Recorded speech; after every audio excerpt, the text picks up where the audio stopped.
Hello everyone, it is I, the Moonshadow Specter, and today we will be diving back into Press Start to Laugh's multiple universe. Last time I talked about phase 1 of the mini-series Press Start to Laugh has, the Insanity mini-series. Today I'm going to dive into phase 2.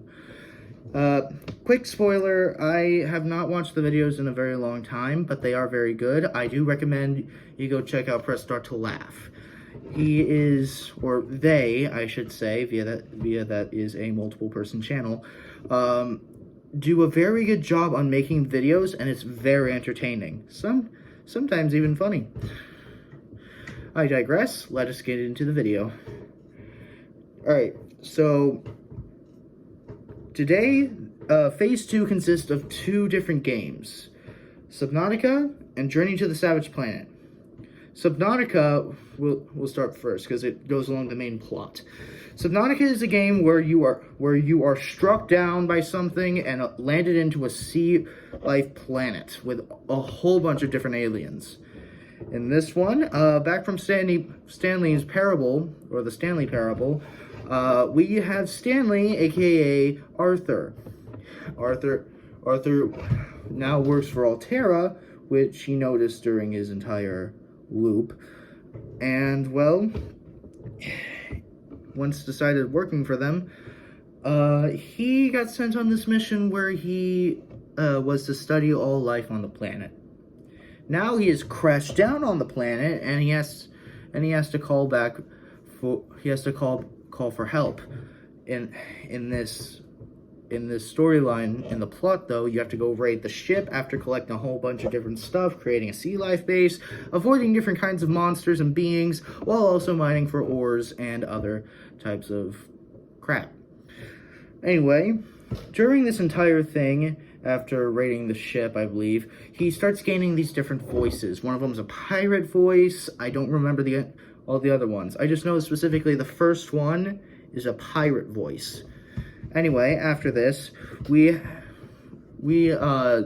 calls for help, and he heads to the specific landing point until, which, well, technically is an island, until when they get close to the atmosphere, a giant laser fires and literally destroys the ship, sending it crashing down, destroying everyone, and leaving Arthur no way home.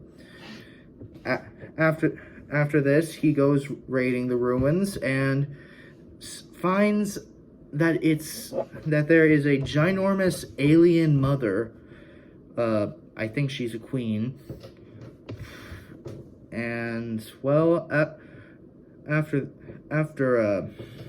meeting her, after Arthur meets her, she states that she can, I don't fully remember this, she either can tell Arthur how to turn off the laser, or she can turn it off by herself, but Arthur has to do a few things. Both basically happen. Arthur does the few things, and the Queen Mother is able to, it shuts off the laser, or Arthur shuts it off manually, leaving Arthur a way to create a ship out of the planet's atmosphere and to Earth. He creates the ginormous ship, and then after that, he heads home with a few damages. Now we move on to the second part of Phase 2. A little side story. We meet Arthur's brother, whose name I don't remember, sadly. Anyway, he is sent by a different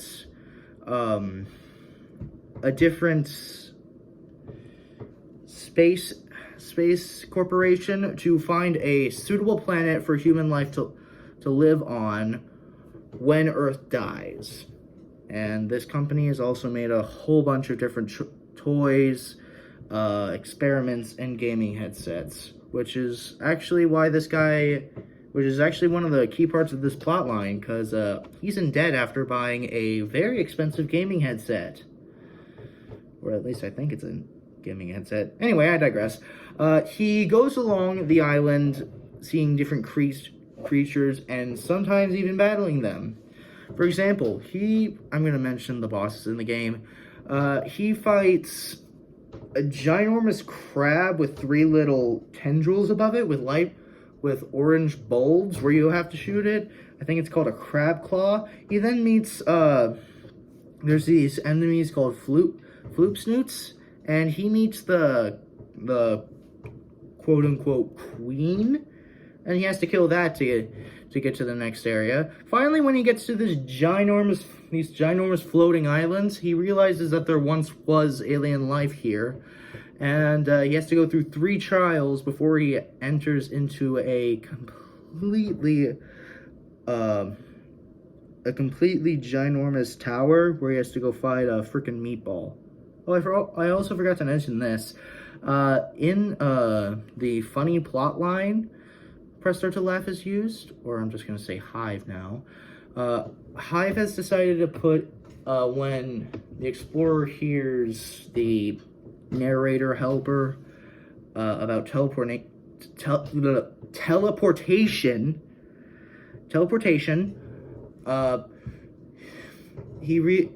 it states that they kill the previous host and just create a completely new copy of it, all the while keeping their memories and implanting them back into the clone.